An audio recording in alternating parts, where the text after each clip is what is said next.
Thank you. The City of Salem Human Rights Commission meeting for June 2nd is now live. Great. Yes, And hello. go ahead, Angelo. Sorry. No, go ahead. You were going to say something? I apologize. A couple quick reminders. If you're interested in speaking, it helps to kind of wave or do something physical so that we can see you, and then say your name and pause a moment so that the interpreters can focus on you.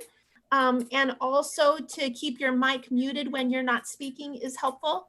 And we'll try to call on people as opposed to like have open space where everyone jumps in and talks over each other. So just a couple of quick reminders. Angelo, go right ahead. I'm sorry. Yes. Can you hear me better now, or is it still quiet? Okay. So hello, welcome to the Human Rights Commission. My name is Angelo, and I am resident of Ward 2. And I just want to give a quick, statement for what's been going on. And here is my quick statement. Throughout my years in the school system, I, along thousands of students, have learned the history of segregation and racial injustice all throughout the United States, especially during the 50s and 70s era. It saddens me that injustices like this still exist.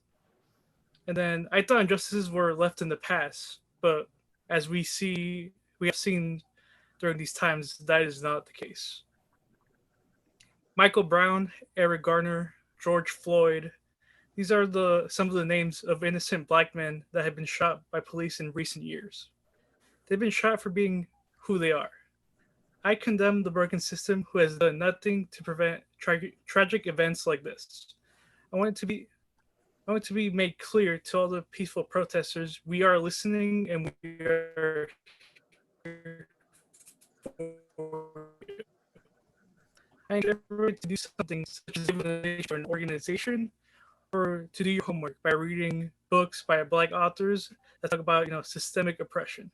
I personally have a lot to learn, but hopefully with this we can help fix this unfair and broken system. And I will give you guys a chance to give your remarks at the end of the meeting, just to respect everybody's time of the meeting. So hopefully we can start, and then we'll start with public comment.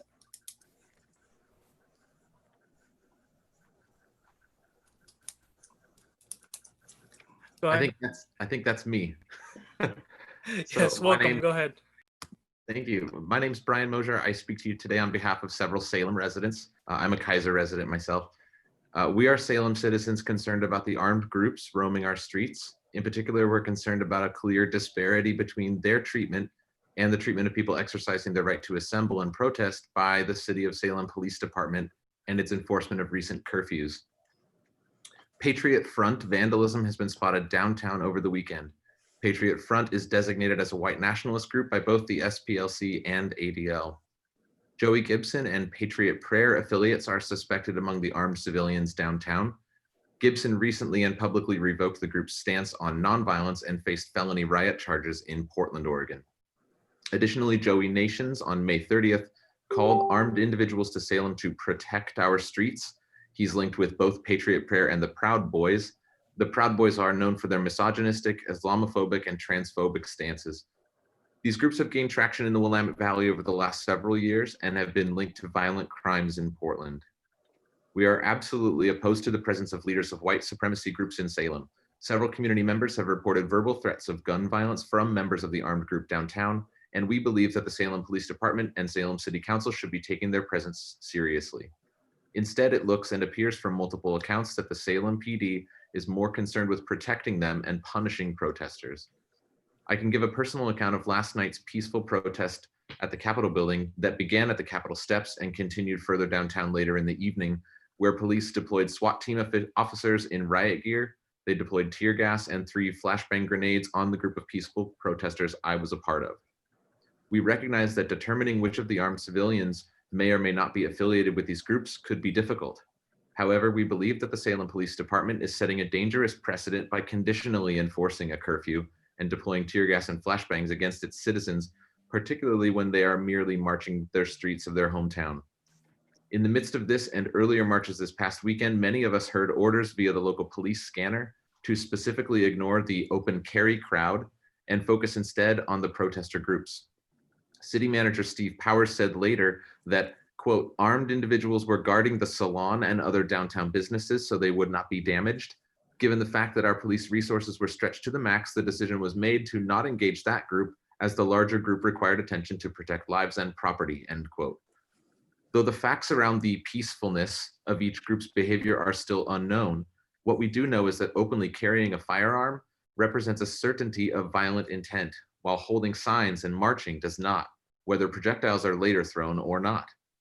This is unacceptable favoritism toward heavily armed, threatening gunmen and comparably malicious treatment of peaceful protesters. The nation is in upheaval over the violent murder of a Black man at the hands of police. We believe that the Salem Police Department is currently sending the message that they're more interested in using tear gas on protesters marching against injustice than they are about the presence of white nationalist hate groups in our community. We ask the following questions of the Salem Human Rights Commission. Why are the Salem police ignoring or Brian, protecting these groups? I do apologize. We're at 3 minutes. I wonder if you Okay. could wrap up real fast. Yes, the questions are the last thing I've got. So why are the Salem police ignoring or protecting these groups? 2, how will the Salem Police Department be held accountable for the disparity of its actions? 3, what will they do to identify and remove members of white nationalist hate groups from our streets? And finally, what can the Salem Human Rights Commission do to ensure that the Salem Police Department and City Council hear and address these issues? And a letter has been sent to the commission, including links to social media messages and online sources confirming the details of the white nationalist groups described in my remarks. Thanks for having me. I've got to get to the Capitol. There's a protest tonight. Thank you so much for having me. Thank you. Thank you. Thank you. I Good luck forwarded tonight. the letter via email to everybody, just so you're aware of making that connection. I can take any questions if we have any, but I don't know if any. Yes, does anybody have any questions? I had Actually, just I a would- quick question. Are the remarks that you just gave included in the document that we received? And if not, could you provide us with those remarks? Yes, they're taken from the letter. Okay, thank you.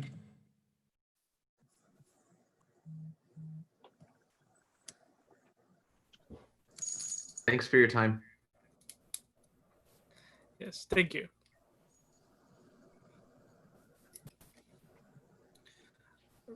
All right, and I apologize. I skipped the introductions, and so if you guys want to do quick introductions. It might make sense Mike, to call on people, Angelo, rather than the whole. yes, and I already went. So Mike, go ahead and introduce yourself, and then just pass it on to somebody else. I'm Mike Waters, and I'm a resident of Ward 7, and I'm going to pass it to Alex. Oh God, I had to unmute myself. Alex Damas, resident of Marion County, and I will pass it on to Renee. Sorry, I didn't hear. Did she say Debbie? Renee. Oh, are you talking about me? Yeah. My name is Renee, and I am a resident of Ward 8, and I will pass it over to Debbie. Debbie Aguilar, Lieutenant with Salem Police. I'm the liaison between the Human Rights Commission and the Salem Police Department. And I apologize, Gretchen, I don't have the little tabs where I can see everybody who's on. So could you pick for me? Yes, maybe we can welcome Johanna Costa from the Department of Justice, who's here with the state. Joanna, and then you can tip it back to me if you like. Sure. Thank you so much. Hi, everyone. My name is Johanna Costa. I'm the new Bias Response Coordinator for the Attorney General's Office in the Department of Justice. And Gretchen and I connected a couple of weeks ago when I first started. I think I've been in this role now for 2 months. And she graciously invited me to your meeting. So thank you for letting me listen and learn today. And back to Gretchen. Very good. How about David? Hi, this is David Reinhold, resident of Polk County, and I'll pass it on to Krista.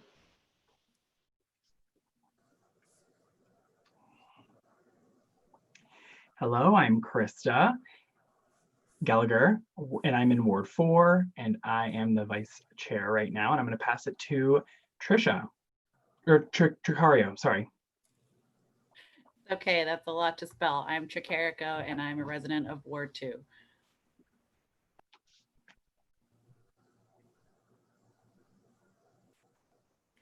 That might be everybody. Has anyone not introduced themselves yet?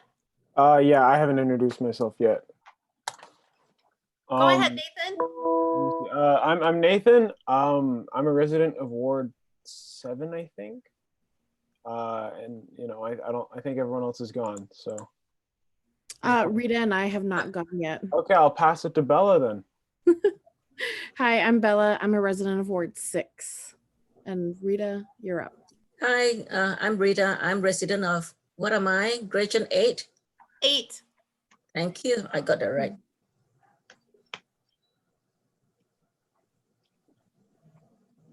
Mike, did you introduce yourself? Very good. All right, I think that's everybody now. So that means we can move on to the consent calendar, approval agenda, and approval of minutes. So I'm gonna give you a couple of minutes to go ahead and review that if you haven't yet.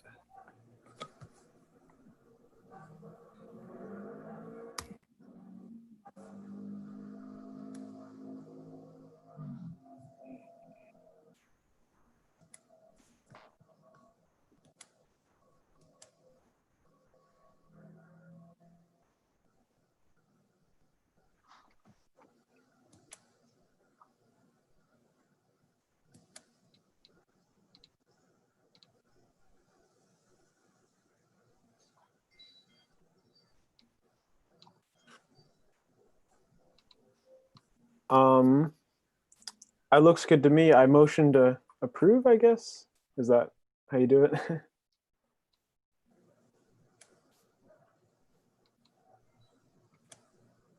Second the motion. All right, all those in favor say aye. Aye. Aye. Aye. Aye. Or any opposed? No, all right, that passes. All right, we can go ahead and go to our bias crime update. Okay. So I actually have, let's see, let me get my piece of paper, sorry.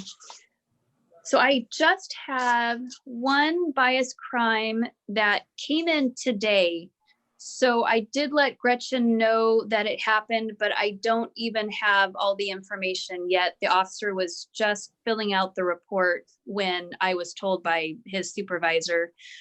But so it was reported today. I'm assuming that it was occurring or it had occurred last night or early this morning, but I'll get confirmation for you next month. It is a private residence in South Salem was found spray painted with the verbiage Black Lives Matter, and the residents are white. It's unknown who spray painted the home. We don't have any suspects. And like I said, I don't have the names of the occupants or the victims yet, but I'll be getting that to Gretchen, hopefully either tonight or tomorrow. And that was the only new crime since we spoke a few weeks ago.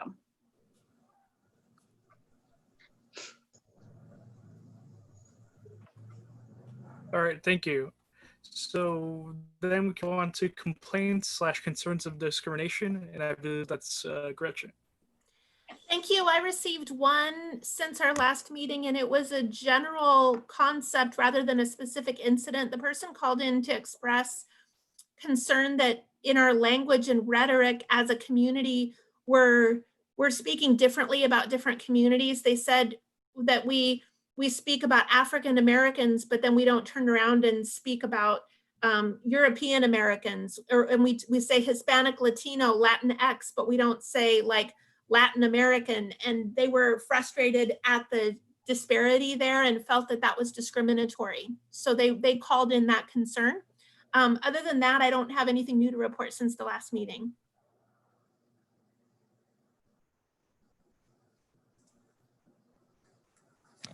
All right, thank you. And then, all right, we can go to our being trauma informed. Commissioner Borja, you want to start your presentation? I was wondering if maybe we could get through the rest of our items on the agenda, and then I can take whatever's time is left at the end. Is that okay? Yeah, that's fine with me. As long as it's good with everybody. It's good with me. All right, sounds good. So let's go ahead and start with our task forces, and that is awareness. Commissioner Waters. Our awareness group has not been able to meet yet since the pandemic. I think that, Gretchen, we were going to put out a doodle poll to members to see about availability. I think our next steps for action are around shaping the communications for reporting the results of the survey. And I think that still continues to be important work to do for awareness and the commission. But other than that, we have not done any action since the last meeting. Thank you, Mike, and I agree and can add, I apologize for my delay. I believe that I've just confirmed the next meeting could be, I think I've heard from everybody now, and I think that we could meet June 10th at 6 p.m. If that still works for those of you that participated in the poll earlier, I believe I'm ready to close the poll and send you a meeting invite. Great.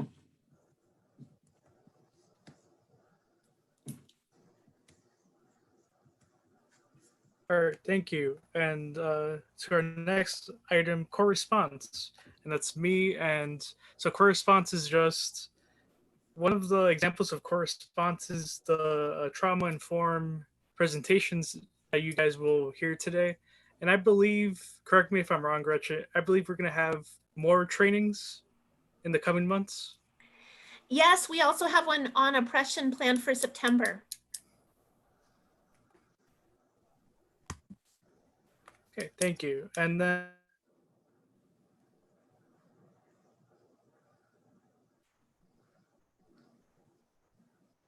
I think Angela might be frozen at the moment.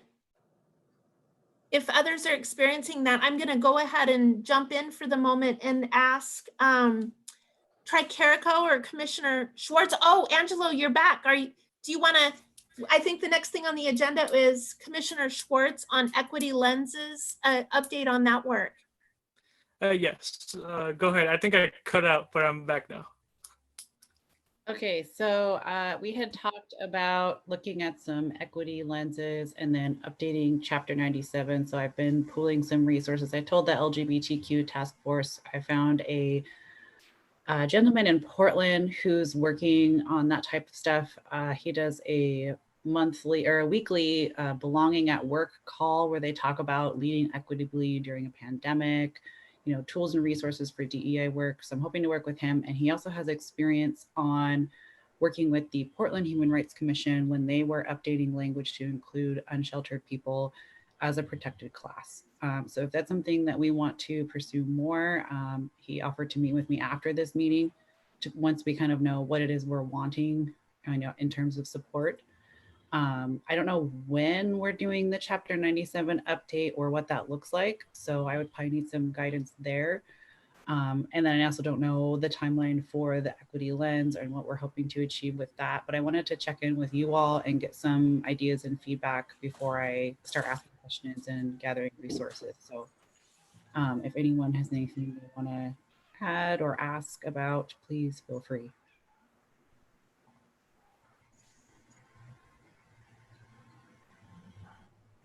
This is Bella. Thanks, Tricarico, for setting all of that up and following through with what we talked about during our retreat. Krista, Gretchen, and I met and we talked about some some of our ideas moving forward for our unsheltered work group. But I wanted to ask you, Gretchen, in terms of being able to add our unsheltered neighbors as a protected class, are there other steps that we have to take before, before Tricarico does all this work? Because I know it's going to be a lot.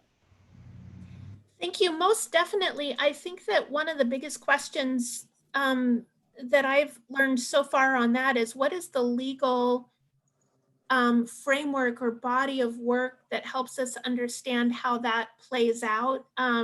So it would be super helpful if that's actually something that Portland's done, is to understand the legal analysis that went into that.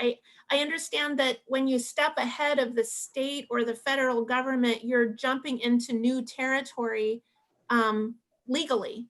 And so that can be a real barrier if you don't have a lot of legal resources to suddenly be defending everything in court every 5 minutes. So I think there's a legal question to be really carefully looked at. It also would be helpful, in my view, is to understand some of the examples of types of discrimination that people experience due specifically to being unsheltered, to help everyone understand it and just kind of unpack it and make it understandable for the broader community. So to me, those would be two next steps that I might suggest.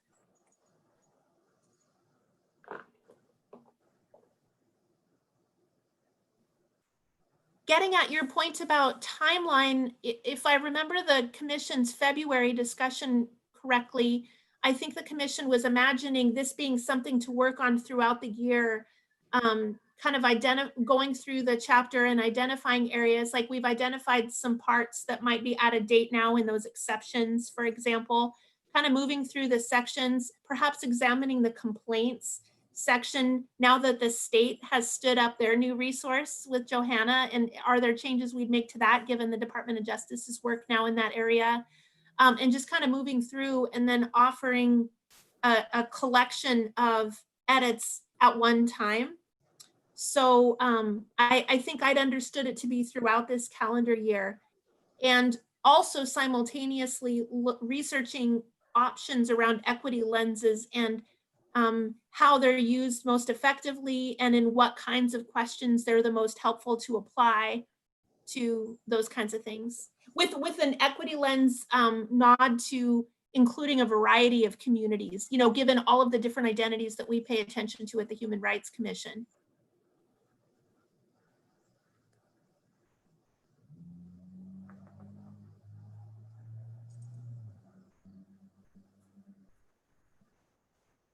It occurs to me that it's an awful lot of work ahead for this, and I wondered if Tricarico wanted like a team or support or other help from fellow commissioners in moving this forward, because it seems like more than a one-person job. Yes, thank you. I have a lot of stuff that I kind of started and then reached out, and then, as you all know, life has been a little bit chaotic, right? So I can forward what I've done so far, and then maybe Gretchen can send that out and people can pick up. So are you offering to help, Mike? Yeah. Yay.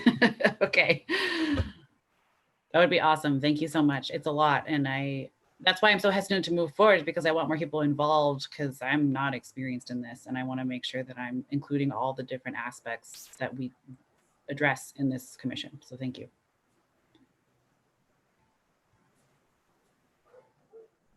Yes, thank you. And I also offer my help if need. Awesome. As well. Thank you. And then we can stick with Mike, because it's our LGBTQ rights task force. So we have met LGBTQ, and a couple of things that we're working on. One is we are working on getting a list of those, getting a good list that's updated of those LGBTQ organizations here in Salem, so that we can have a good resource list. And we are looking to publish that on the City of Salem website, actually, as like a sub-page of Human Rights Commission. We'd like to have an LGBTQ page for resources. We would then put a link to those resources inside our LGBTQ brochure. So the idea is just to make sure that we can collect a list of resources. We know with LGBTQ organizations in this town, because of our size, sometimes they can kind of come and go. So we thought putting them on a web page would allow us to make those changes as we go. We talked a little bit about kind of upcoming events in the LGBTQ community. Tomorrow evening, I think from 6:30 to 8:30 or 6 to 8, I'm not 100% sure, there is a Capitol Pride meeting at which they'll decide whether they're going to have a Pride event this year and whether that event will be virtual or in person. In either case, the members of our LGBTQ task force are interested in supporting that event. If there happened to be a live event, which I think is probably unlikely, but if there happened to be a live event, that we would have a booth there from HRC like we did in previous years. And if it's a virtual event, then I think it would be a good opportunity for us to discuss how HRC could show up at that event in support of our community. We are also in early discussions and thinking about November's Trans Day of Remembrance, which has typically been one of the larger activities of the LGBTQ Rights Task Force and is an incredibly important activity. And some of the same questions linger as we look ahead to see if the pandemic will have a second wave or if we'll be dealing with this in the fall and winter. And similar questions about whether that would be a live or an in-person event. But that's something that I think the task force is really committed to putting on again this year. I think that was what we talked about. Is there anything that I missed? Tricarico or anyone else who was there? I think Tricarico was there. Alex? Yeah, cool. Thank you.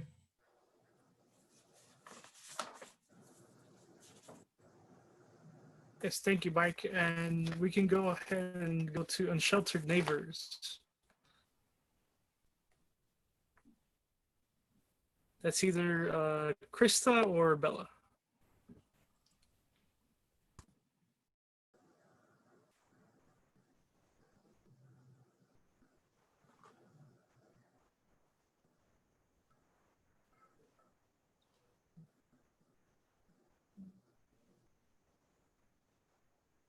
Am I the only one who can't hear? Okay, I think, Holly, we can't hear you.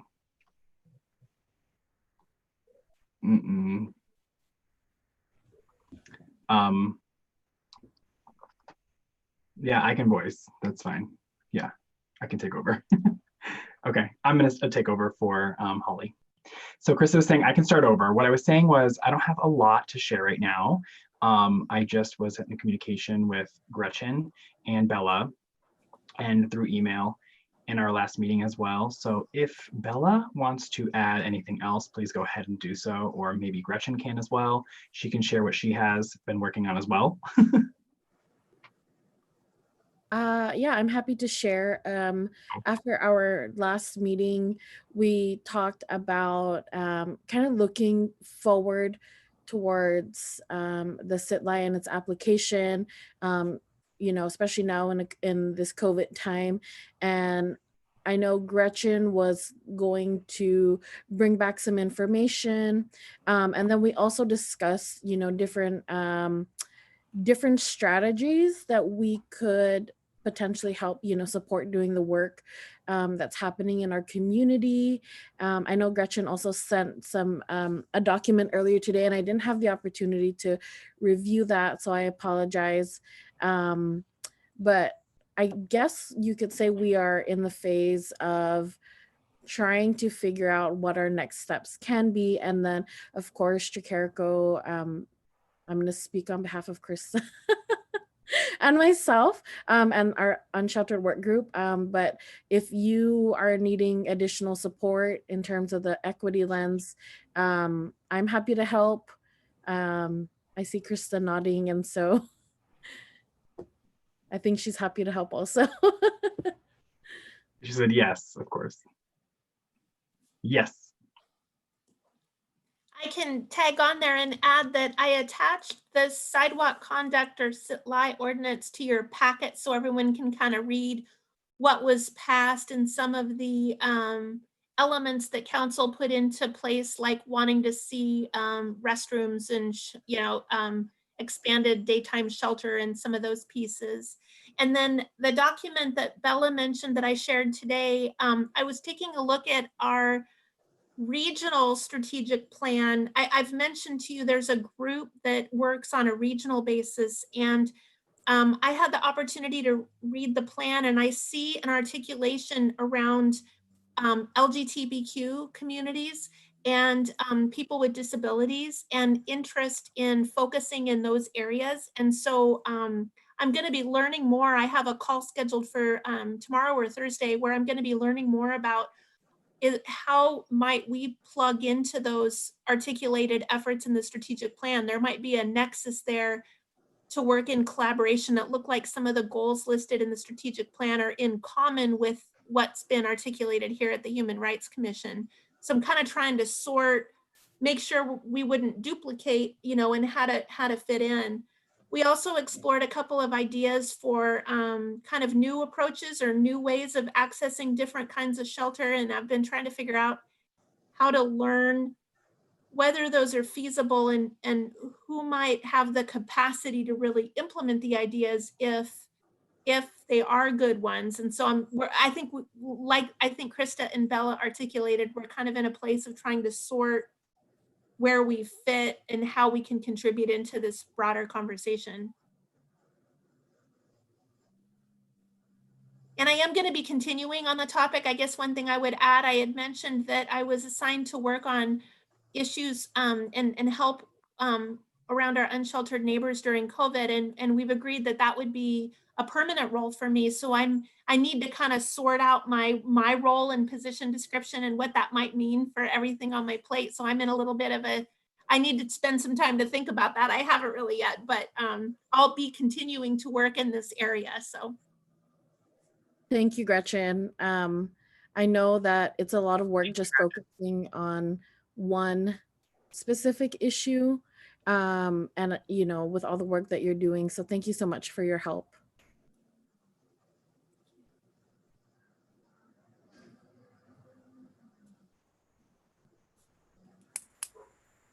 All right, thank you. And then our last item for this youth outreach, Nathan, do you have anything for us?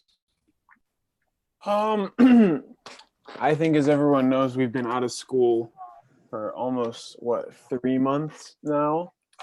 I guess their youth outreach, it's been difficult. There's been a lot of online stuff going around. I think Angelo has seen it today. I think it was Blackout Tuesday. If any of you guys have Instagram and have seen that, yeah, that was pretty big. But yeah, it would be a good idea to kind of mention that the Human Rights Commission exists for when people go to the protests, like the guy said. I think that would be a good idea to kind of maybe get like a stream of I don't want to say kind of like information coming in almost, right? Like advertise like we're here to help. Yeah, I was at one of the protests last night, and Gretchen's name was specifically mentioned as a contact to send concerns to. So that was really cool that it was actually announced as her being the primary contact for the Human Rights Commission. Hey, look at that, Gretchen. Let's go. So I think as long as we can just stay in people's mind, then I think we're going to be doing pretty well. I might add, Nathan, stay tuned. One of the things that we're interested in is getting some youth input as we look at the process of recruiting the police chief. And so I thought I would reach out to you and Angelo as part of that. You all would have received a survey from me. And I thought I'd maybe talk with you and Angelo a little further about that and see how to gain some youth voices in that process. Mm-hmm.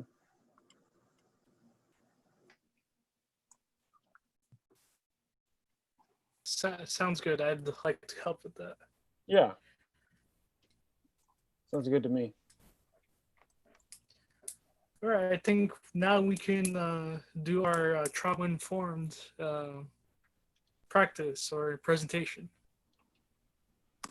Okay, give me 1 second. Hmm. Mm-mm. Oh, sorry. I have to change a couple settings here on my computer, so just give me a minute. Oh, Bella's getting ready. It does feel like I really appreciated Angela's statement at the beginning, as well as the opportunity to hear public comment.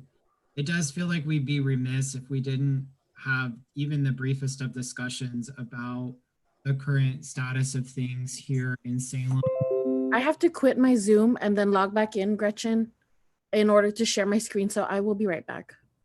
Thank you. Yeah, Mike, I think we were imagining that would be at the member remarks and announcements place. Okay, great. And Angelo, are you thinking that that would be after Bella's training? Yes, and because what we can do is right now, since Bella's getting ready, we can do staff updates, community calendar, the presentation, and then our member remarks, if that works. Yeah, thank you. That works for me. Anyway. Yeah, because Mike, you're right. Absolutely. My staff updates are brief. It appears that we might be in a virtual environment for a while. There's not a date certain for bringing back face-to-face public meetings as we used to have them. So I just wanted to make mention of that. We don't have a specific date yet. And I'm aware of one event coming up Saturday in terms of moving into the calendar. I understand that there would be a march for George this Saturday. Some of you may be seeing that. And I think details will continue to evolve on the Salem Kaiser NAACP webpage. So wanted to make you aware of that event. And that's all I've got for staff and calendar.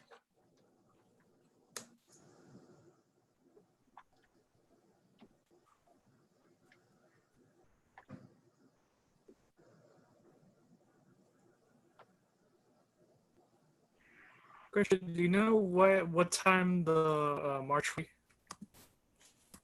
I don't think I've got a solid understanding. I had heard noon to 5, and then I had heard that that might not be the precise time of the event, but rather a time that includes planning. So I guess in short, no. Sorry, Bella's giving me a call. Hi, Bella. Oh, I need to let you in. You're welcome. I got sidetracked and needed to re-let Bella into the meeting, everybody. Sorry. My bad.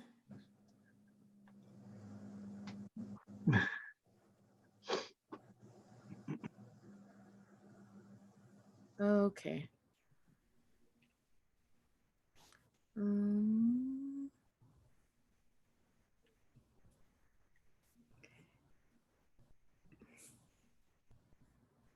Can everyone see that? Yes. Yes. Okay, perfect. Okay. Oh, and if you have any questions, just feel free to speak up. I'm gonna hide the video just so that you can see the full screen. And if there's issues with audio, feel free to just speak up also, okay? So I'm gonna be talking about the effects of vicarious trauma and building resiliency. So first of all, have any of you taken or done any sort of training in regards to trauma? And if you have, go ahead and just say your name. Gretchen. Mike. Cool. Debbie. Debbie, okay. So some of you, you know, some of these topics might be already familiar. Some of you, it's going to be new, but like I said, throughout, if you have any questions, feel free to chime in. Also, if you have a different perspective, feel free to share as well. So what is trauma? The word trauma is used to describe experiences or situations that are emotionally painful and distressing and overwhelm people's ability to cope, leaving them powerless. Trauma has sometimes been defined in reference to circumstances that are outside the realm of normal human experience. Unfortunately, this definition doesn't always hold true. For some groups of people, trauma can occur frequently and become a part of the common human experience. This definition of the word was taken from the Center for Nonviolence and Social Justice. And the one thing that I want to mention about trauma, right? We think of trauma, and we're going to talk about the different types of trauma, but one of the things that we think about, right, is that it's purely a response to like an event that has happened. But one of the really important things to remember when, especially in the context of human rights, is that there is momentary trauma, and that's what we're talking about when we talk about responses to events. And then we also have trauma that is a result of regular and repeated microaggressions. Does anybody know what microaggressions are? Or want to share with the group?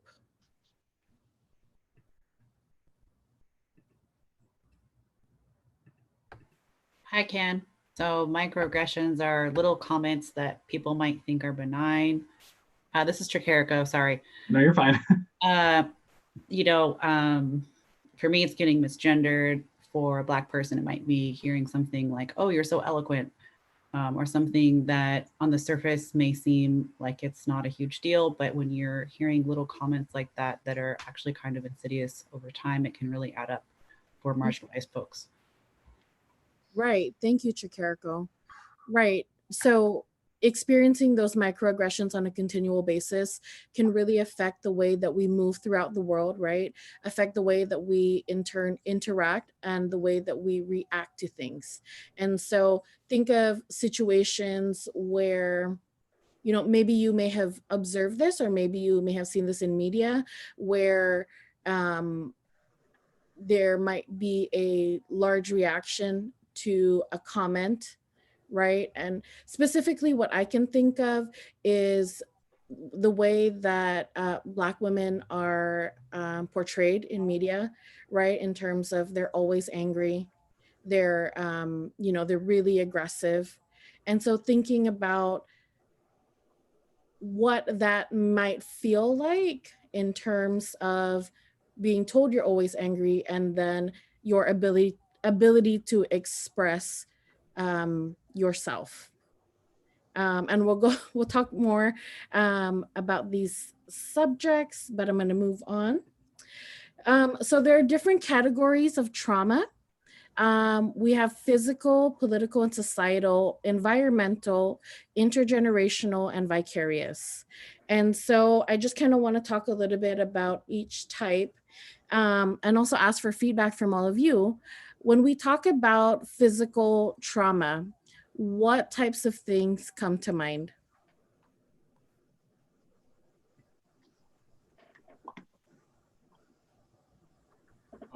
Falling on something and hurting yourself. Mm-hmm. Yeah. Anyone else? Any kind of violence. Mm-hmm. Yep. Different types of violence, domestic, sexual violence, racial, I'm forgetting the word, pardon me.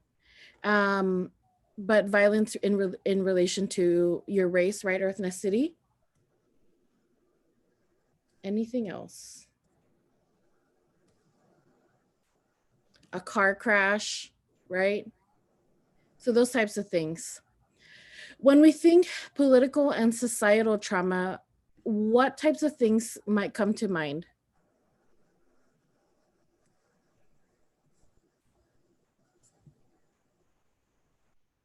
The current moment that we're in. Mm-hmm. Yeah. When legislation is passed that takes away the rights or limits the rights of a group of people. Mm-hmm. Absolutely. Yeah, when we're talking about political and, societal trauma, we look towards the oppressed group. When people are experiencing constant oppression, the trauma becomes a part of their norm, right? The fear becomes a part of their norm. And that's a huge reason why microaggressions matter a lot, because we might not be able to voice it right there, or maybe when we are voicing it, people are not able to see it, but then the experience that comes out of it is real. And like Tricarico was saying, it can come through laws, it can come through the way that systems treat different people. Environmental. What are some environmental traumas that we might experience or hear about?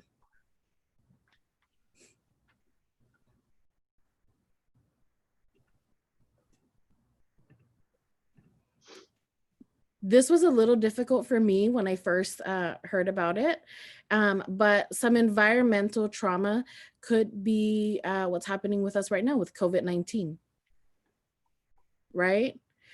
Right now, we're all afraid what was happening. A couple months ago, people were stocking up on toilet paper, right? Because our environment wasn't safe. You can also think about environmental trauma in terms of like natural disasters. So people who lived through those natural disasters. The next type of trauma is intergenerational. So I want to point out that there is some research that indicates that trauma is passed down from generations. And this is not necessarily the experience of the trauma, but more so the reaction to the trauma, or to the stimulus, if that's the right word. And the way that this shows up for some people is the way that they can interact. And so if you think about racism, right? Racism is alive and well today. I mean, we've seen it in recent news, right? But if you think about a grandmother who has shared the experience of maybe being afraid of the police, then seeing the mother or the father, whoever the parent is, having that same kind of fear, even though they may not have necessarily had an experience themselves. And the one thing to remember, right, is that these different types of traumas, they may be separate, but they also may be interrelated. And so maybe somebody has a trauma response due to, an intergenerational trauma. And then they also then have the physical and the political and societal experiences as well. So they can all work together. Another thing, though, that I do want to mention about intergenerational trauma, if you don't know, I work with survivors of domestic violence, right? And one of the things that we try to dispel is the myth that witnessing violence means you will either become a perpetrator or you will experience violence yourself. And so in that aspect, I want to really emphasize that violence is a choice that you make. You may have experienced violence in your past, but it's still always a choice that you're making. And then the last type of trauma is vicarious. And vicarious trauma happens when there is a shift in your worldview that occurs when you are helping individuals who have experienced trauma. What most notably happens is that people's fundamental beliefs about the world begin to change, and they are altered, and possibly are and may continually be damaged because they are exposed to the traumatic material. And so one way that you can see this is perhaps by police officers who continually see, really traumatic, respond to really traumatic scenes. And then later on, maybe 10, 15 years into their career, they are desensitized to what they're seeing. And then they may also not respond with as much empathy, or maybe even come out with really, really not okay comments about the situation. And so that could be like the shift in the worldview that no, not people are not all good. A majority of time they're criminals. And so, and this can be applicable to other professions, not just police. You can see this in hospital settings. You can see this in different types of social services programs. Are there any questions at all?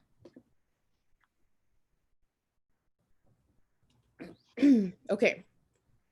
So when we talk about traumatic events, the one thing to remember is that traumatic events are person specific. Everyone experiences things differently. And so something that might be traumatic for one person may not be traumatic for another person. And it's also really easy to lose that sensitivity with the people that you're working with if you're providing services, as well as losing the sensitivity between the people that you are colleagues with. And so a traumatic event can cause feelings of terror, intense fear, horror, helplessness, physical stress reactions, and then coping mechanisms and strategies are not generally accessible at that time. And then, like I said, trauma is person specific. So in regards to coping strategies that are not that are generally not working, for some people, if they are frightened, right? Has anybody ever had somebody like come up behind them and scare them? Right? So usually when that happens, for me at least, I scream and then I take a deep breath and I turn around and, I might share some choice words with them. But what happens when it's a traumatic event or the experience is traumatic is that I can scream, I can take a deep breath, I can share choice words, and then I still can't shake the feeling of being afraid. And so that's generally the way that traumatic experiences play out for people. And like I said, it's really person specific. Not everyone is going to experience or react to trauma in the same way. And so it's really important to make sure that, before you make any judgments, that you take the time to understand people. You also take the time to address your own implicit biases, your own cognitive biases, and how that might, and also your own past trauma and how that might affect the way that you are interacting with people. I mean, especially in the work that we are going to be doing, right? When we are working with a person who has experienced a hate crime, right? How does our trauma play into the way that we're interacting with them? And how does our interpretation of what trauma is and what trauma should look like affect the way that we are, maybe providing resources, providing referrals, or even the way that we're paying attention to the person? So an example of, I really want to emphasize that trauma is person specific, because I think that's a place where we can sometimes, forget. So one example of that comes to mind is the death of a pet, right?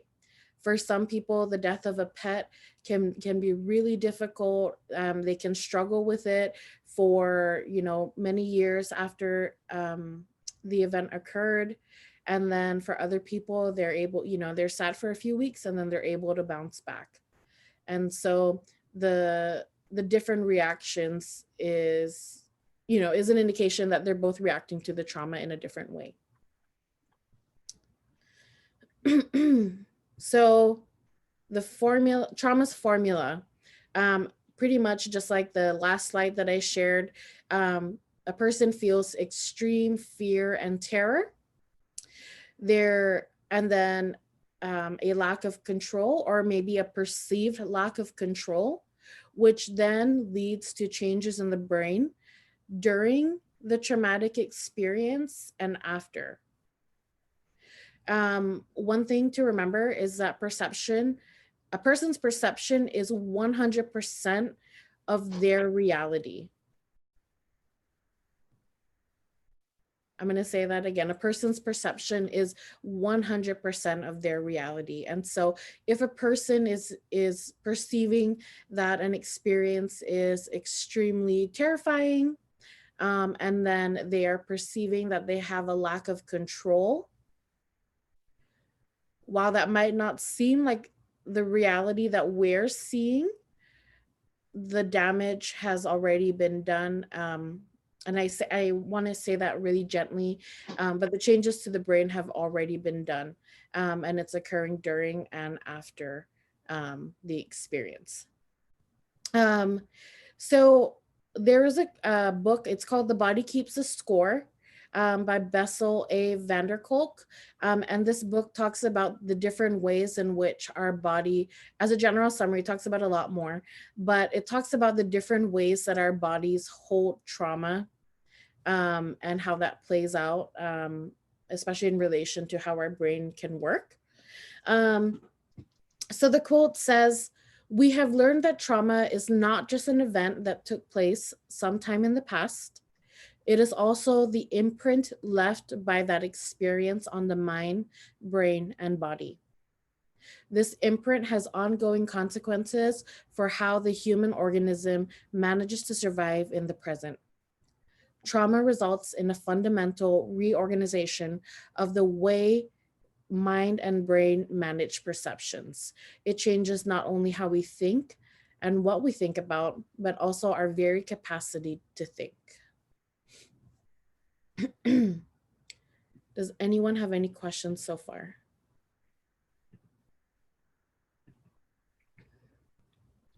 Okay.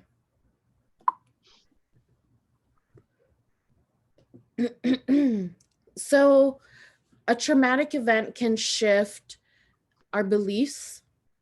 So what does it mean to be safe? What does it mean to trust someone? Who can I trust? It can also lead people to question, are people generally good?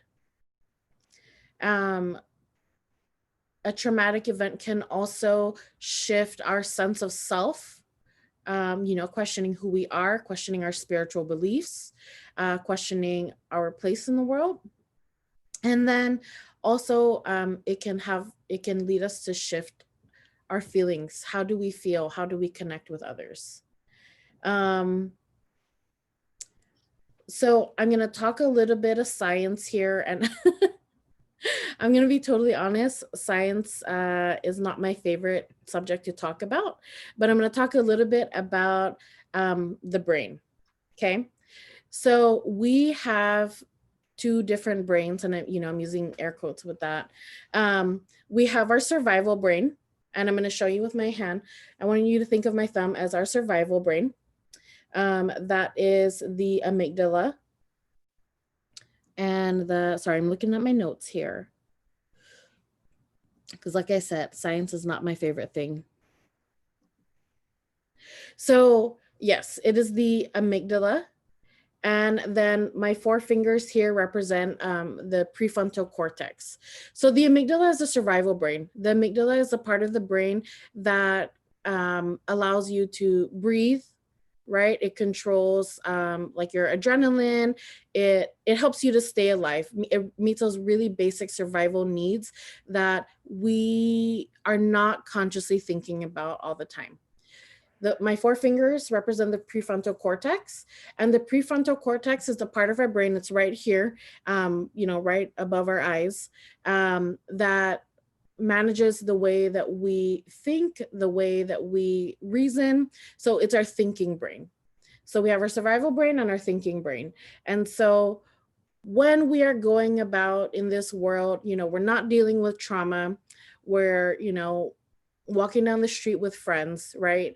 This is what happens. Our prefrontal cortex is the first brain that's working. We're able to think, we're able to reason, we're able to observe and keep ourselves safe, right? But when something happens, so let's say, for example, you're walking down the street with your friends and then a dog chases you, right? A dog just runs out of its house and then chases you and your friends down the street. And so what happens there is that your prefrontal cortex is like, okay, I don't have enough time to think about all the different ways to keep me safe. All I know is that I need to run. And so what happens is your prefrontal cortex says, okay, survival brain, take over. And so now it's your little brain, it's your amygdala, your survival brain that's working, and it's pumping all this adrenaline into your body. It's, controlling your feet and telling your feet, run, run, run, or else this dog is gonna bite you, right? And that's how we survive. But when people experience trauma and they live with trauma, what happens for a lot of people is that it is only their survival brain that is working. Their survival brain is always alert. Their survival brain is always scanning the environment to try to keep safe.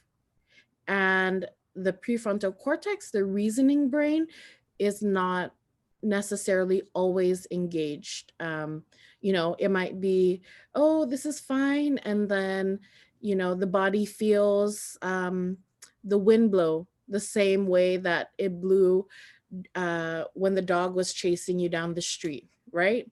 And then your prefrontal cortex stops working and your survival brain takes over. And then it goes back. And then you're walking down the street and you see a house that was the same color as the house that the dog came from, and then your prefrontal cortex stops working.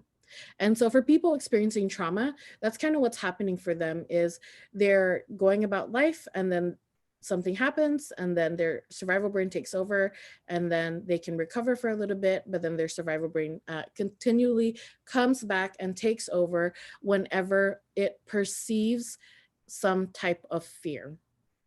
And when our thinking brain, right, isn't working, we don't necessarily have access to kind of those more self-actualized thoughts or beliefs about who we are. And so that's why, when we're only thinking about survival, it's very understandable that people then continually reflect on, what does it mean to be safe? What does it mean to trust someone?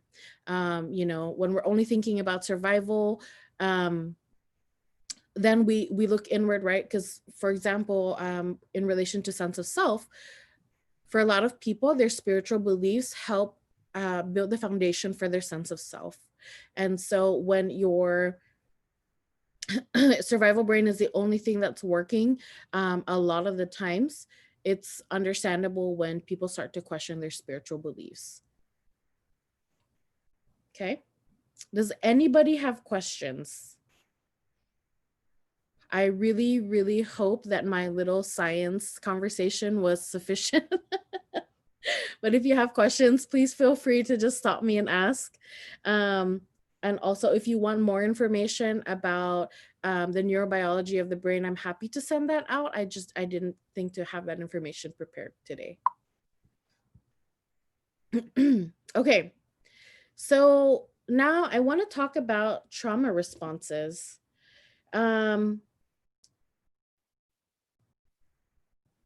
So the one thing about trauma responses is that people can experience any of these different types of responses, some of them multiple at a time, and they can change from moment to moment. And so I want to list them out, and I would really like for you all to chime in if you could. When I talk about physical trauma responses, what do you think I am talking about? What kind of physical reactions can you have to trauma? Or after a trauma has occurred? I remember meeting with one person who was reporting a situation to me of bias, but would repeatedly kind of get up and go out and be really mobile in the conversation. And that I think the conversation was difficult and they were responding with a lot of movement. Maybe that's an example.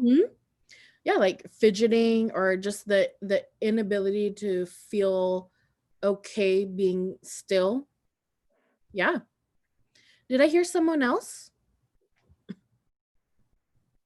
I was just thinking about like those fear responses, like getting shudders or shivers in perceived to be fearful.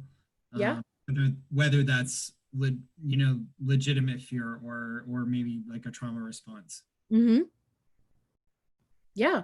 So like sometimes our body can react in different ways that we're not even we're not able to control. When you said shivers, Mike, I thought about like goosebumps. I hope that's kind of along the same lines of what you were talking about also. Yeah, so maybe a reaction, maybe for some people who are really sensitive to watching scary movies, right? Just even the thought, or maybe even seeing like a preview or seeing a poster can cause that reaction. Anyone else? Okay, I'll share a few. So along with what Gretchen and Mike mentioned, some physical responses to trauma can also include poor concentration, confusion, disorientation, indecisiveness, shortened attention span, memory loss, or difficulty making decisions. Emotional responses, and the emotional responses are the ones that generally a lot of people are able to identify. And so if anybody wants to, throw some out there, feel free to.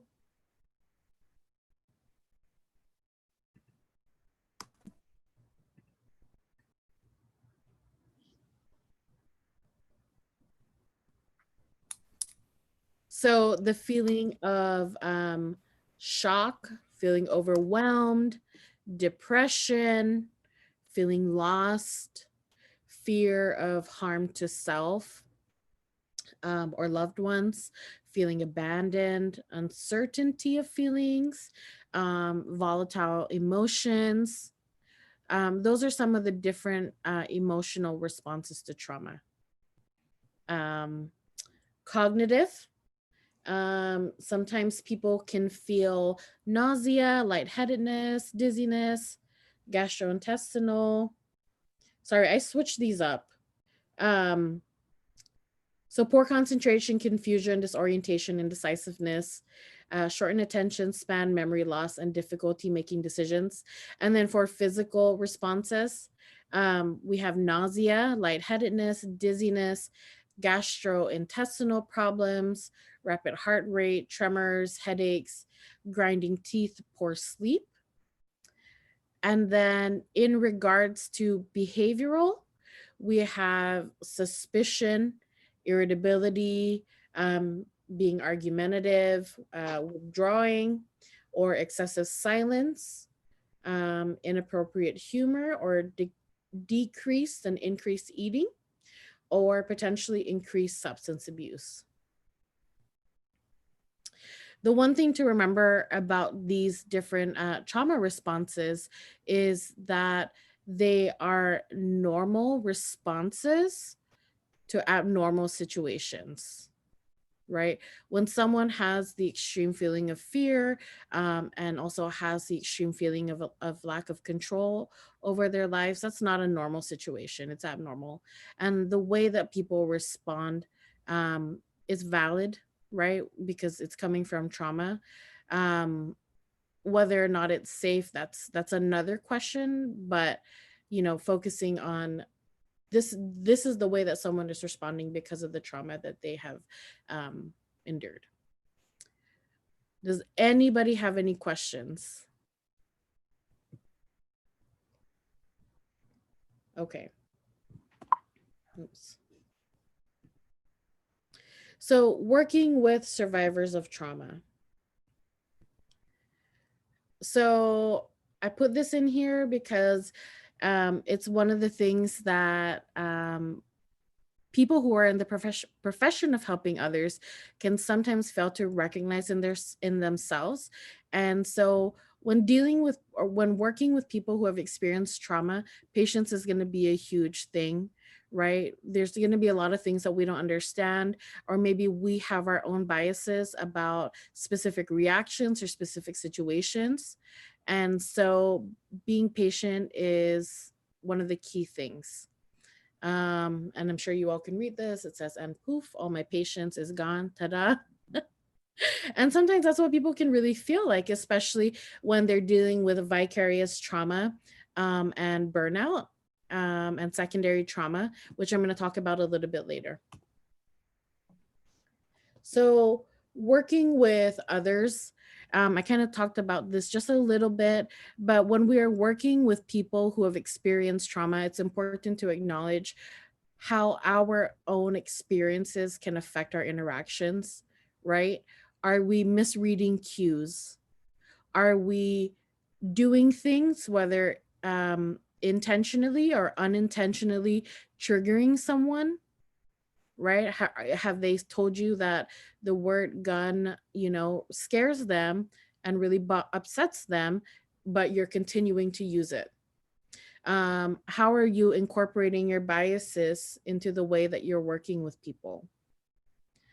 The lack of patience or tolerance, right? And I unfortunately, have seen this in different types of social services work, and it's also things that are really represented in the media, right? I'm sure we've all seen that one show that has a social worker who just doesn't seem like she cares. And she's just really like not ready to be there, doesn't want to be there helping people. And so she reacts, in a and so they react in a very negative way. So again, one of the key things about working with other people is attempting to understand the situation, and also just really remembering that the way that people respond to trauma is very individual, it's very personal, and that people are reacting. It's a normal reaction that they're having to an abnormal situation. So what can you do to help people who are experiencing trauma? So first, you want to understand trauma and its impact. And I'm so happy that you are here watching this, listening in on this training, because you're doing exactly that, understanding trauma and its impact. People have adaptive responses to past traumatic experiences. And, it's also important to recognize that one response to a specific type of trauma or to trauma in general doesn't mean that that will be their only response. We want to always promote safety environmentally and emotionally, while also making sure that we're maintaining boundaries. We also need to understand, so I'm going to go through what I have on here. Understand trauma and oppression. Promote safety and trust with your boundaries. Listen without judgment. Listening to, there's a difference between listening, right? Because most people listen, but they listen to respond. And then there's listening to understand somebody. And so when you're working with somebody who has experienced trauma, listening without thinking about a response is going to be the best way for you to understand the situation that they are in. Walk alongside the people around you. Validate their emotional responses. Remember that they are experiencing a normal response to an abnormal situation. Take a holistic view.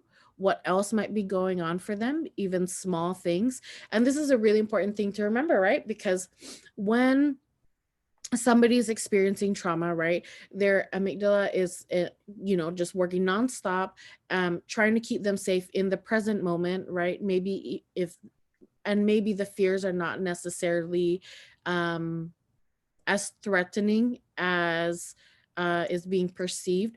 And so, recognizing that sometimes people fall behind on those other really important basic needs, right? If you're working with somebody who has experienced trauma, figuring out when was the last time that they ate, when was the last time that they slept?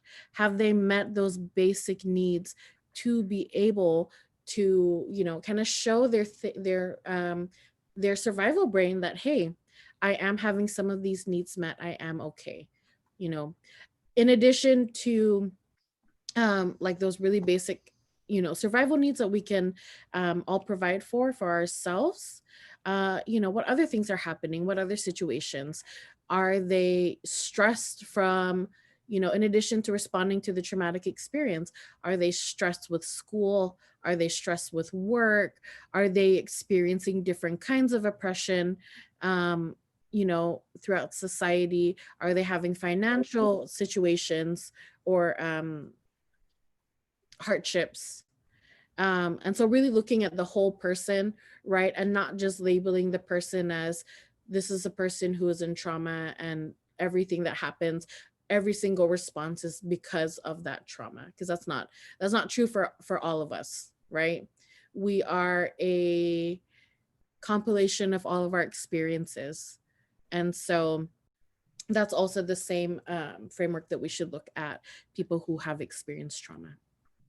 Identify concrete needs. And so that's, a little bit of what I was talking about, right? Where we can identify if somebody has not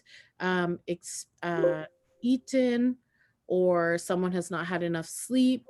And that might be affecting the way that they're responding to things, but also identifying from the person, what is it that you need in order to feel safe, right? And just making sure that you're really validating the normalcy of those needs, because it might seem silly for us, right, as grown adults or teenagers who are late into high school. It might seem silly as to why somebody might want their teddy bear that their parent gave them when they were a kid, right? But the way that people find safety and the way that they cope is very individual. And if we want to help people heal from their trauma, we need to also accept the things that help them heal. And I did mention this, right? There are concerns about like environmental safety factors and also some coping mechanisms that might not be the healthiest, but we still have to accept that that's the way that the person is coping. Create a healing, supportive environment to bring them back to a sense of safety.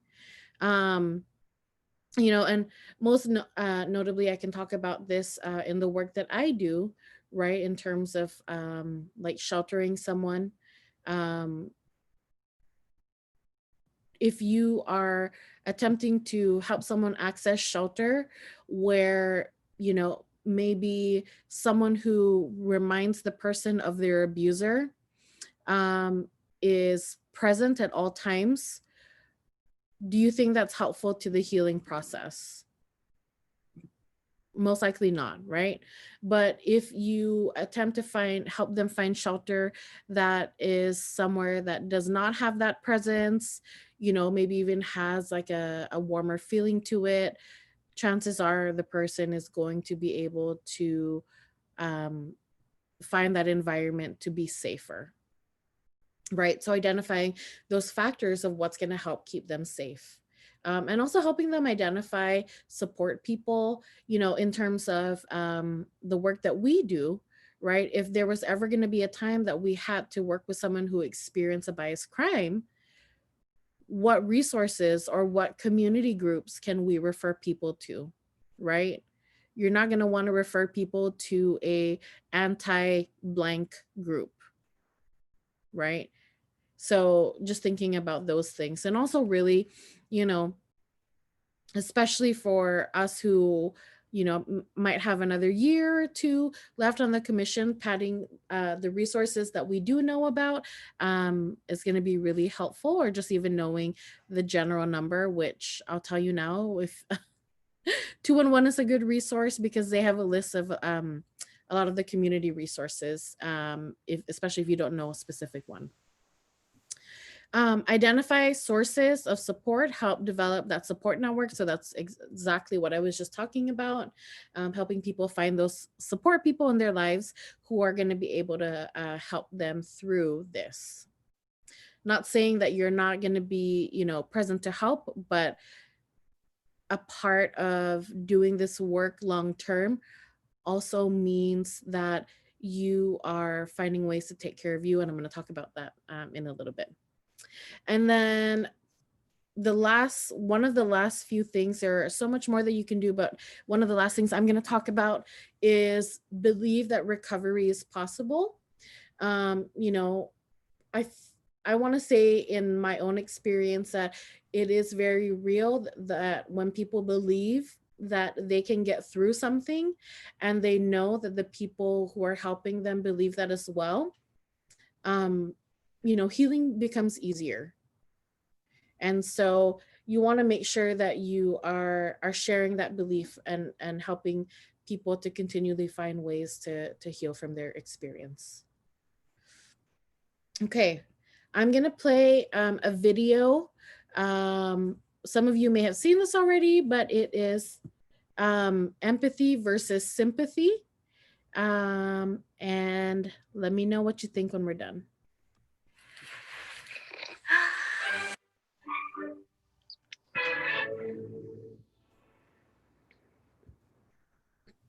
So what is empathy and why is it very different than sympathy?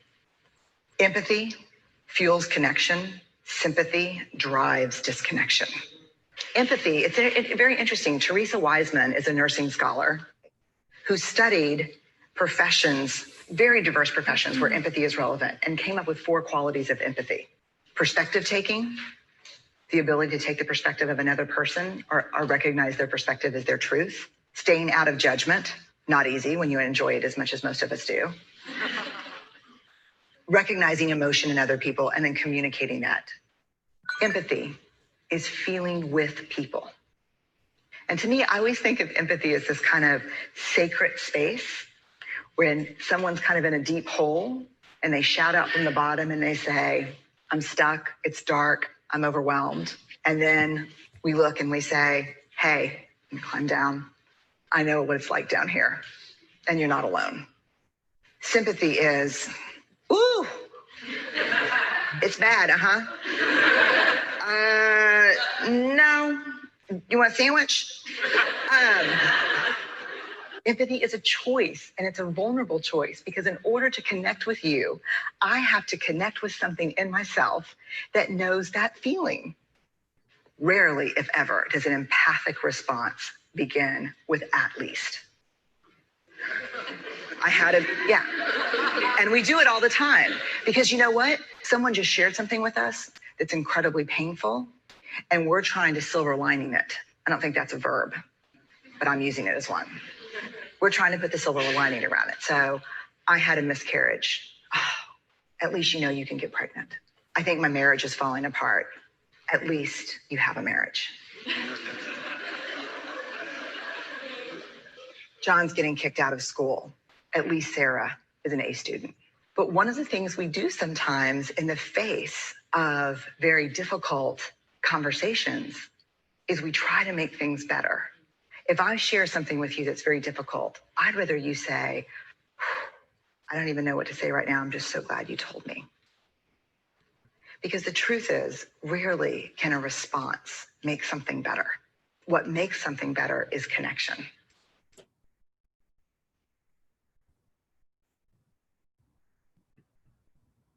Okay.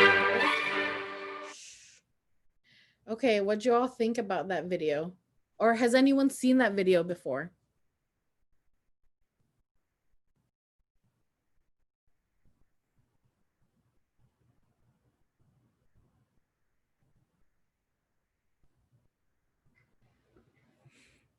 Okay, so why do you think, or what ways do you think practicing empathy with someone who has experienced a traumatic situation is going to be a lot more helpful than practicing sympathy?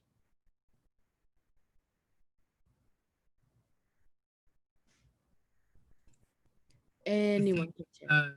I think it invites them to keep the conversation going. Mhm. An opportunity to tell them, you know, I'm listening, tell me more, Mhm. as opposed to, I don't have time to deal with you right now, so I'm going to try to make it better and move on. So it Right. shows that you're there and you're patient, you're going to give them the opportunity to get it all out.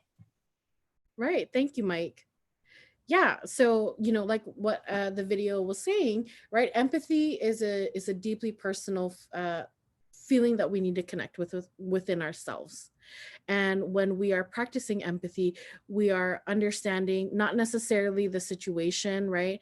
Because there's not really a way for us to ever understand what someone else is going through or feel the same way, feel the same experience that someone is experiencing. But we are tapping into some of those really big, scary, and also basic feelings that we can have, like fear, right? Sadness, shame, guilt. Those are all feelings that we can, from our own experiences, connect with.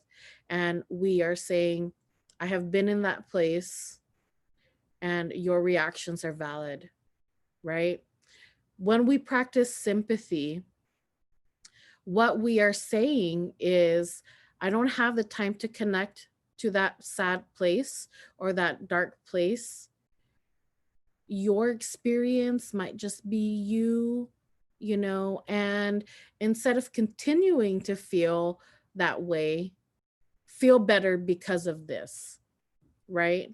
And so, one of the ways that you can also think about it, and I'm going to talk about it next, is when you have identified somebody, a helper, right, who is experiencing vicarious trauma or secondary trauma or burnout, and instead of being able to connect empathically with a person, they do it with empathy or with sympathy, or maybe with like no patience at all. Okay. I love that. And Bella, I hope you'll excuse the interruption. It's occurring to me that I might need to do a bit of a time coordination check with you and Angelo. I think that I remember you'd asked if you could be at the end of the agenda. And I also remember that we placed the member remarks at the end of the agenda. And when you were coming back on the call, we were clarifying that people wanted some time to discuss the events of the day. Mm-hmm. And I wonder if we should kind of identify sort of a time of transition back into that stuff, or I don't know how much longer you think that you have. I can get through this pretty quickly. It's like maybe 10 minutes. Is that good? Is that enough? Angela, is that sounding? Yeah, good. And I hate cutting it off. I love that. Okay. And it's something I love that. I could spend an hour on the empathy sympathy conversation. Yeah. Just that, it's a really, really good video there. It's not a problem. And if anybody wants this video, or I have another video on here, I'm happy to share the link. Okay. So secondary trauma, vicarious trauma, and burnout. So when we're talking about secondary trauma, what we're talking about is the effects that we feel because we have not experienced a trauma, but because we have heard a trauma, right? And so this happens a lot for people who are in helping, in the helping profession. So people can experience anxiety. That's a huge one. Hypervigilance is also a huge one. hopelessness, anger, cynicism, sleeplessness, and all the other things that I have listed here.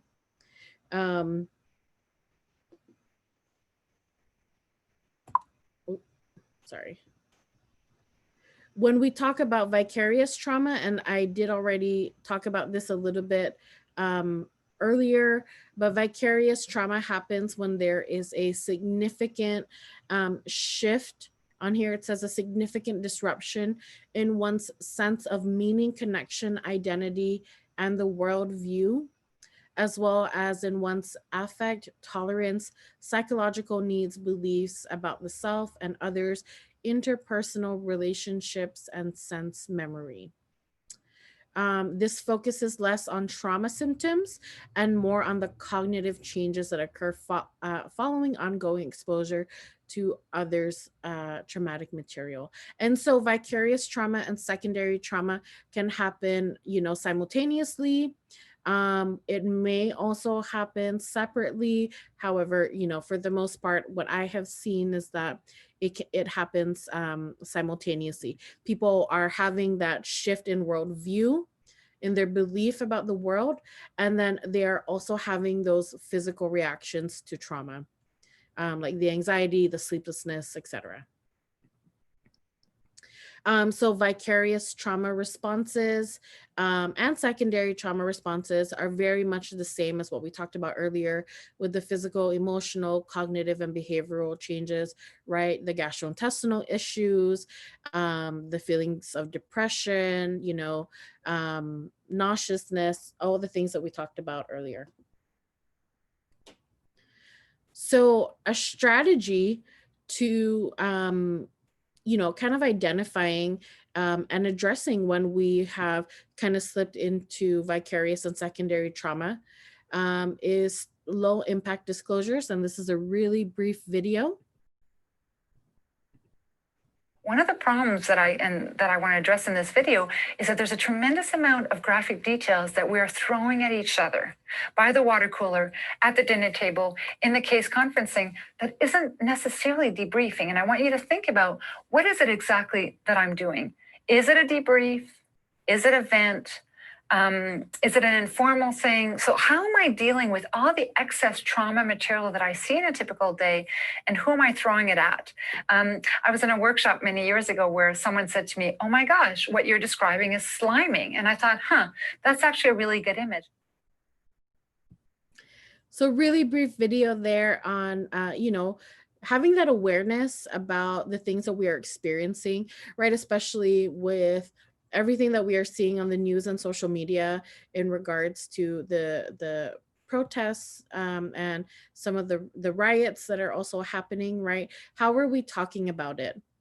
Are we sharing, general context, or are we mostly interested in sharing the gory details, right? And how are those details impacting us and impacting the listeners that are hearing us?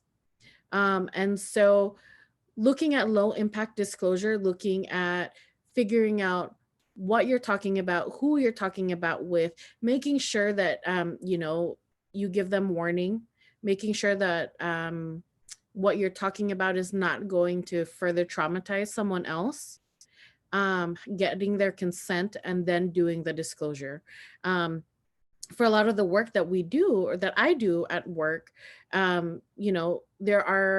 I have experience where some people have continuously felt like they were not believed. And so instead of being able to just tell me, that they have survived some type of violence, they go on and talk about, this is what happened, and, this person did this to me, and all those gory details, right? And as a part of my self-care as an advocate, making sure I let them know, I believe you, and we don't have to go through all those details because it will re-traumatize the person. And, at some point, because that's just how we work as human beings, right? It might traumatize me. And so one of the strategies that I hope you can take is figuring out how to do those low impact disclosures with the appropriate people.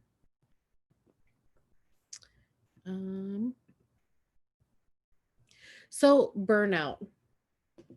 Burnout is a state of physical, emotional, and mental exhaustion caused by long-term involvement in emotionally demanding situations. It's a chronic condition that perceived demands outweighing perceived resources, develops as a result of general occupational stress. And burnout can happen in any field, not just, in social services fields, but that kind of general feeling. And, I'll be one to admit I've felt burnout in different places that I've worked in the past. The overall attitude is like, I suck. I can't do this anymore. I'm not contributing. And it stems a lot from having so many demands and not a lot of resources. But one way to help prevent burnout or to manage burnout is by managing your stress, obviously. And I'm going to acknowledge that that is a lot. It's easier said than done. But managing stress and then managing your resources. And I think I have a slide on here. So this is just a quick summary of the factors of vicarious trauma and burnout: repeated exposure to events beyond or out of control, little observable success, lack of boundaries, reoccurrence to trauma to self or survivor one is connected to, lack of support from supervisors and coworkers, lack of supervision, unrealistic expectations, giving care, attention, support, but not receiving it, inability to make changes in the system. And these are really huge things, right? And so at some point we have to learn how to manage those things, especially if we want to continue doing the work long term. So self-care practices or healthy practices. So when working with people who have experienced trauma, we need to remember, right, we have to set limits on our interactions. It's going to be the healthiest thing for you as the person hearing the trauma, and it's also going to be the healthiest thing for the person who's talking about the trauma. Setting time limits so that you are both not constantly in a space where you're rehashing it over and over and over again. Stay within your established role. Remember, your involvement is temporary. And that's really important for us as commissioners to remember, right? Is that if we are working with somebody who has experienced a biased crime, we have entered their life because of the position that we hold. And, in that case, we already have a power differential over that person, right? They might perceive us as having some, resources that they need. And so remembering that our involvement is temporary and that people who have experienced trauma should have the opportunity to choose, right? But unless you talk to Gretchen about having a relationship outside of, what we do, my advice is to just remember your role, remember that it's temporary. Empower and encourage self-reliance and independence, and then check in with yourself. What are you doing for you to keep you going? Because you cannot pour from an empty cup. Being an advocate or professional is different from being a friend, right? When we're friends, we get to connect on a deeper level, right? We get to know different aspects about a person. We get to understand, who they are, what their beliefs are, and we accept them for those beliefs, even if we don't necessarily agree, right? But as a professional, we're coming into somebody's life because of our position. They might have a completely different experience of the world and therefore different beliefs of the world. And because we have that inherent power differential, right? It's not okay to make friends with somebody when you have power over them. Your relationship is not equal. And when someone has experienced trauma, right, they've already experienced a lack of control. And so we want to give that control back to the person. So spotting compassion, fatigue, and burnout. So I really like this cartoon clip. It's funny. It says, I'm sure you're just exaggerating. I'm going to love working here. And it's a toilet paper roll. And so spotting compassion fatigue and burnout, you see energy loss, exhaustion, depression, loss of empathy, pessimism, cynicism, anxiety, antisocial attitude, feelings of impotence, and potentially substance abuse as well. So before we end, I would just want to ask people to just chime in really quickly. Let me know, what are you doing to relax, mind, body, spirit? What are the ways in which you're taking care of you, especially during, times have always been difficult, but especially now with when our difficulties are a little different.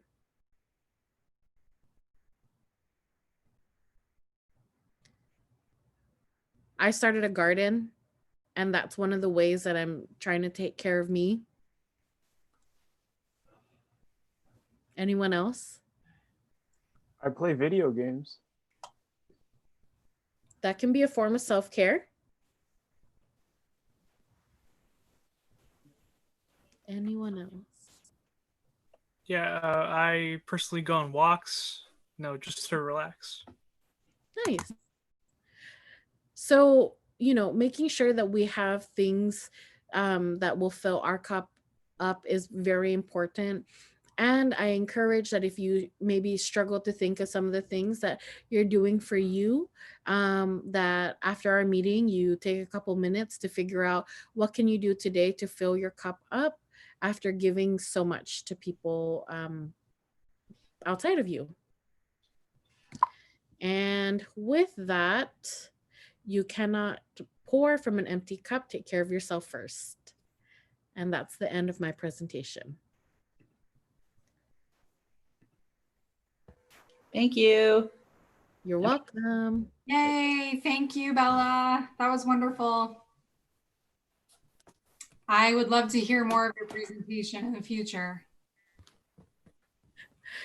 We actually do a 3.5-hour long training on trauma. And so if any of you are interested, for outside of HRC, let me know.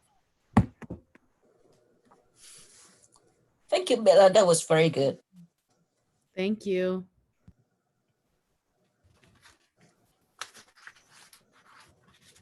Yes, thank you, Bella, for the informative presentation.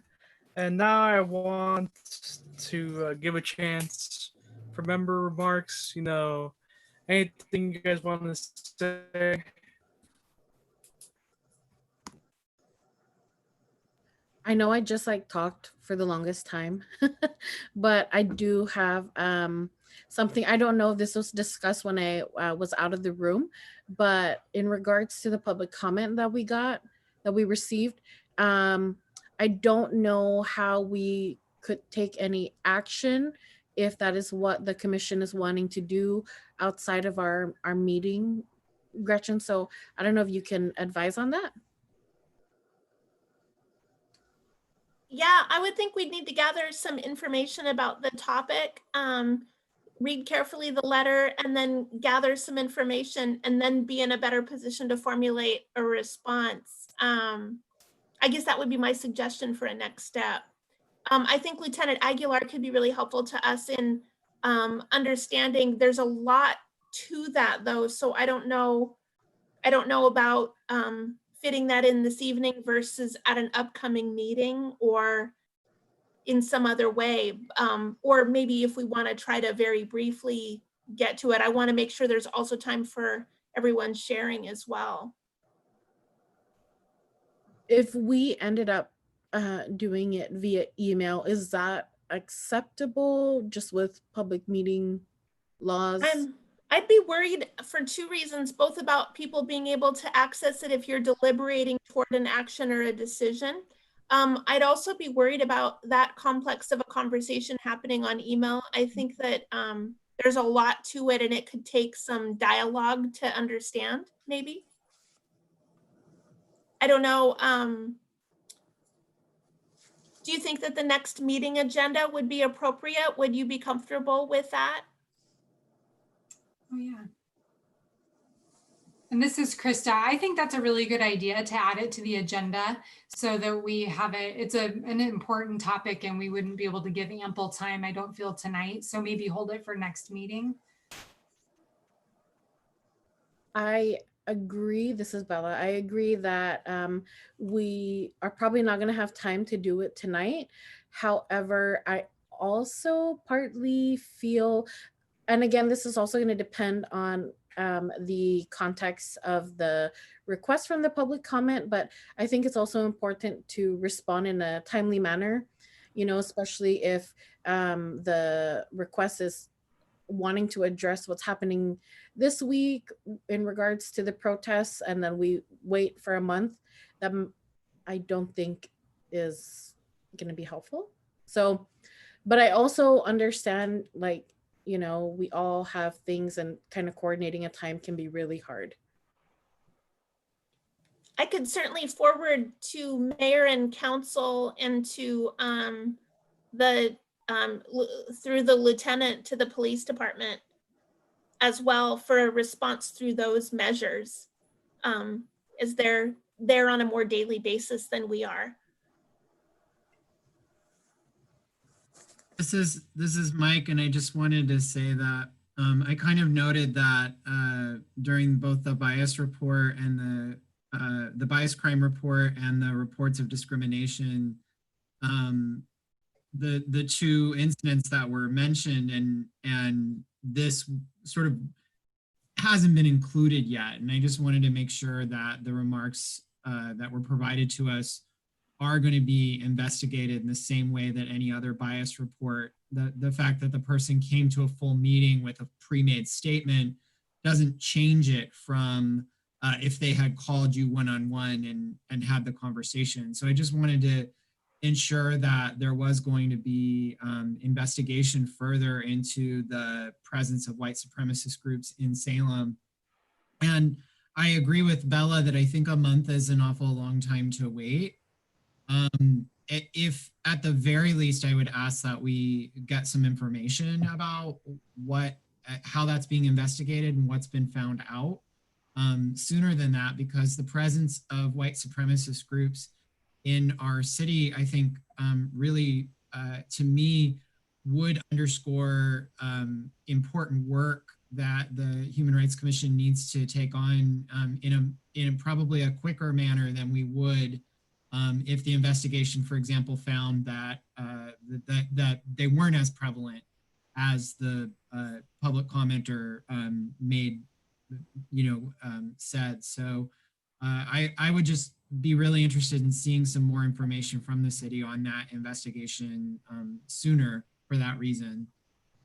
Sure, I can work with Lieutenant Aguilar and look into the issues and then provide a reply more quickly that might involve bringing you back sooner.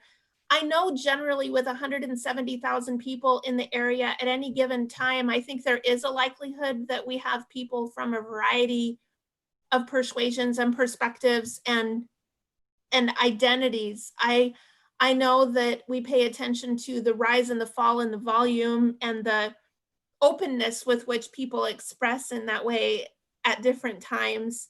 But I think the presence is always with us to some degree. And I don't mean at all to minimize the current and specifics in the letter. I need to read the letter carefully myself and digest it and have a specific look into it. But just wanted to offer that. But Deb, does that sound good? We can maybe dig into it and get back to folks.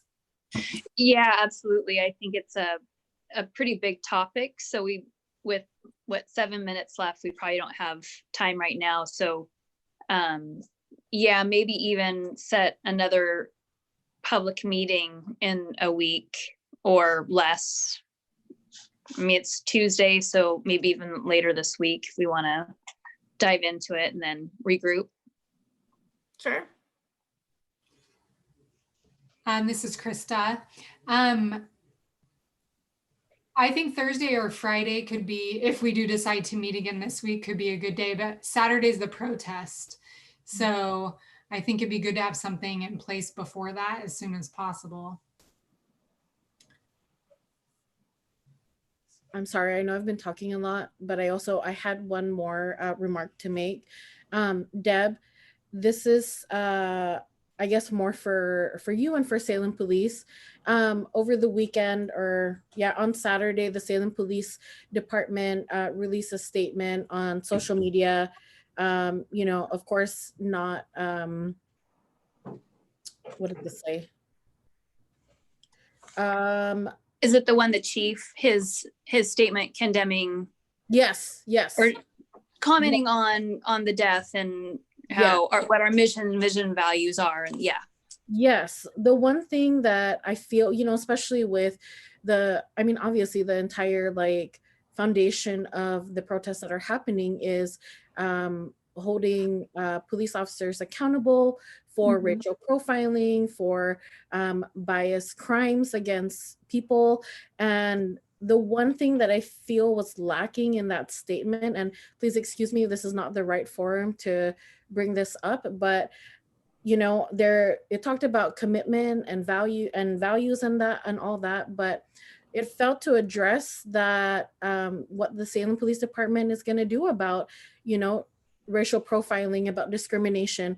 There was nothing in the statement that said Salem Police are going to actively work to not be racist, going to actively work to not apply racist unbiased procedures. And so right. I wonder if that is something that Salem Police is going to commit to. Is that something that I feel like it's relatively easy to do that unless and I'm trying to I did read the statement and I'm trying to remember the specific wording. I think that he was trying to include a lot of information in a single document. I know that I thought that he had included some language in there on that we work with the Department of Public Safety and standardized training to ensure that officers receive training relevant to bias and use of force. And they may not have specifically said that in there. I thought he had put something about training, but you're correct, and he couldn't get everything in there. But that is an ongoing topic of discussion here is, what are the next steps? He's put out that statement. He put out a statement in conjunction with the mayor and with Benny Williams with the NAACP on kind of a general, hey, we stand together. We love our community. We want our community to be united. We don't want to be divisive. We think we have a very good police department. We hold ourselves accountable. We want and expect our community to hold ourselves accountable. We certainly don't want to work with bad cops either. So those are ongoing conversations on what are the next steps. What do we do? Because yes, we want that message to be out there that we don't condone that behavior. We don't condone racial profiling. We don't condone treating people different because of their lifestyle or their background or their color, creed, all that. So yes, I think that as this moves forward, you will see a lot of that coming out because you're correct. That's what we stand for, is we're a united community. At least that's what we definitely want it to be. Thank you. I think there are a lot of really, really good police officers that really do care for our community. And I think what is one thing that our community needs is to see that those specific things, reiterated by the Salem Police. Sure. And I'm sorry, I just have one more thing, but I see Krista's hand. So Krista, go ahead. And then if I could, just one more thing.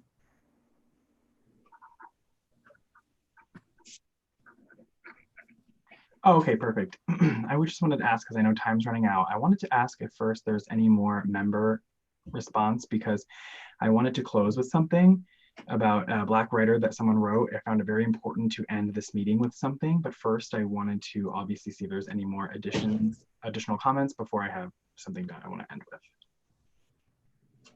I mean, I have my one thing, but I want to give people the space to talk. Bella, go ahead. I'll make mine quick. So Deb, this is another one for you.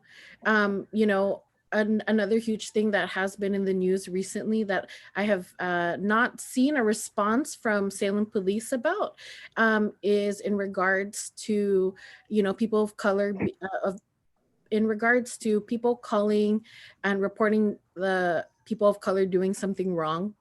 And so I'm just hoping and wondering if Salem police can also include that in any statement about, you know, procedures and how they handle those situations, as well as what I talked about in the last meeting in regards to if there is somebody, you know, a police officer who has racially profiled or mistreated a citizen or a person in our community. What are ways for us to report that incident? I posted this on the Salem Police Facebook page and I didn't receive a response. And so hoping that that's something that can be talked about and addressed by the police. As far as how to report if you feel like you've been racially profiled, how would you go about reporting that? Okay. Yeah, something like step by step for people to be able to access and follow through with. Okay. And that was an easy one because it is just a blanket. You can call our internal affairs department or report it to any supervisor or any officer should be able to take a complaint. Generally, they'll refer it to a supervisor, but yes. So that can be something we can also push out. Yeah. And, hey, remember, we have this phone number, super easy to report a complaint. You don't have to, you can do it anonymously. You don't have to be named, that kind of thing. So, okay. That'll be great. Thank you so much. Yeah. Thank you, Bella, for bringing up those concerns. I had virtually all the same concerns, as well as actual footage of police officers appearing to be working in cooperation with the same groups that were brought to our attention as being white supremacist groups with weapons in our city. So I would like to know what will happen moving forward. What is the accountability in the police department itself? Because it shouldn't be relying on citizens reporting when they've done something wrong. They need to have oversight. And I want real practical solutions that are research-based. I have a list here which I can forward to the team because I'm not talking about a diversity and inclusion workshop that lasts one day and then is done. I want ongoing, very large changes to be made because I am very concerned, as is the rest of the nation, about what's going on right now. And it's really important to me that we're involved in that, because if this isn't a human rights issue that we should be addressing, I don't know what is. It's probably one of the largest ones we'll face in our lifetime. So thank you, Bella, for asking those questions. Thank you to the citizen who brought that attention, because there are things that are on my mind and I really want to see addressed in this work. Thank you.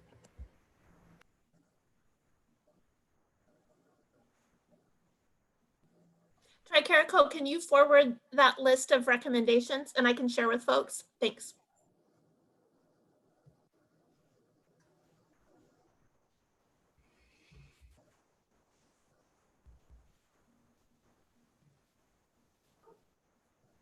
And this is Krista.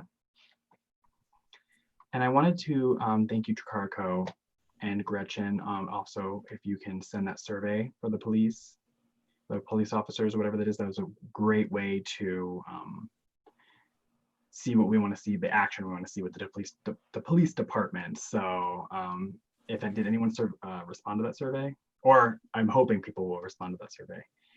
And before time runs out, I want to end with this one comment.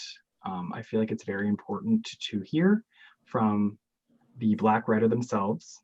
I'm going to ask the interpreter if you have the words pulled up, so they won't be looking at me while I'm signing, but they will be talking. This is Layla, Saad, and this is the Black writer.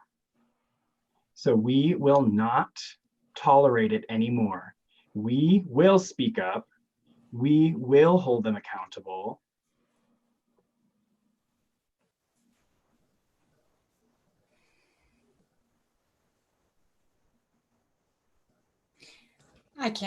I'll take over. We will call them out. Sorry about the interruption. Apologize. We will not tolerate it anymore. We will speak up.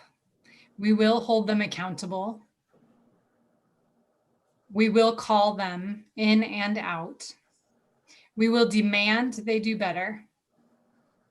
We will not labor for free. We will create spaces and communities that center and nurture BIPOC. We will say it like it is. We will stop protecting oppressors and colonizers from hearing what they need to hear. We will own our stories, our art, and our magic. We will be unapologetically Black, brown, Indigenous, and people of color. We will stop censoring our voices and fearing our own power. We will do what we need to do to take care of ourselves first. We will show them what real love and light looks like, not just in our words, but through our actions. Through the way that we lead and create and look after one another. Through the way that we create real change in this industry and in the world.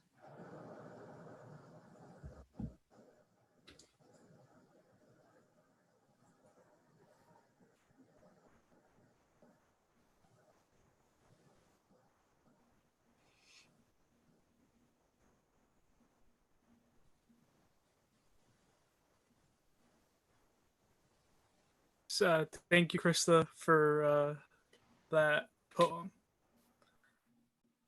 And so hopefully this will this is the start of change, because change is long overdue. And if nobody has any other comments, this meeting is officially adjourned.